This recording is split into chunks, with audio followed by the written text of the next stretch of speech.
Hey, Smauglings, what is happening? Just want to give my first impressions of Indiana Jones and the Great Circle, which is the game developed by Machine Games that was previously released on the Xbox Series consoles and is now on the PS5. And I want to give my thoughts on it as it just came to PS5. I pre-ordered the game. I spent 12 hours with it, and I really like it a lot at the minute. It is essentially an Indiana Jones simulator, and I love that it really leans into the frivolity and the humor and the slapstick nature of the films. It's not concerned with realism at all, and you can hear that from the whip. That is an animated sounded whip, which is awesome. And I really love Indiana Jones. They are some of my favorite films, bar that abomination that came out 2 years ago. We will not talk about the last Indiana Jones. It's not an abomination, but I wasn't really a big fan of it. I was so excited for a man. But this is a great Indiana Jones adventure. And there's a few quality of life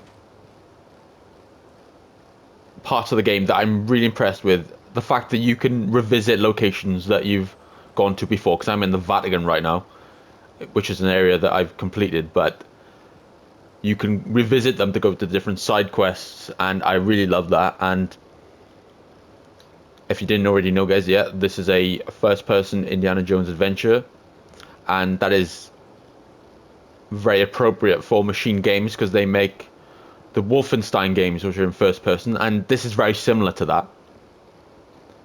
It is very similar in style to the Wolfenstein games, which are awesome. The Wolfenstein games are awesome, and I really love those games. And it's great to see Machine Games come up with another one that's really good.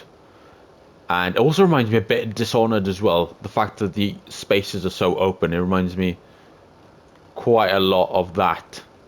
The fact that you can explore freely these open spaces, and you can see there that it will go into third-person view when Indy's doing contextual actions such as climbing and swinging from the rope.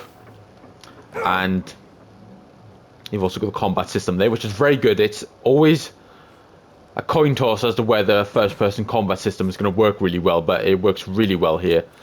And there's quite a few things to keep you busy in this game. You can obviously photograph different parts of the game in the environment, and then you can bring them to people of interest, finding the different collectibles all throughout the maps, which are really fun to do. And I like that quite a lot. And I have to praise Troy Baker because he sounds so much like Harrison Ford, and he really did a great job of inhabiting that character.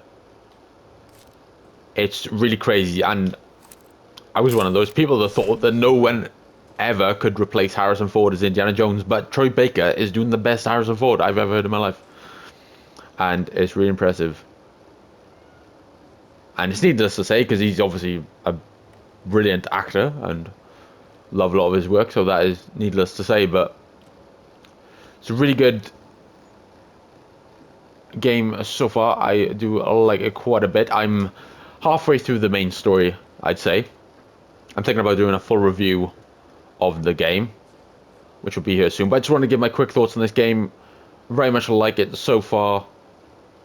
Very much feels like a Spielbergian romp across the globe, and that's what I was looking for in this game, which is something that makes me quite happy. So, really like it so far. What do you think, guys? If you've played the game, are you interested in playing the game? Now it's coming to PS5, and I really appreciate it, Smauglings. You guys take care, and I will see you soon.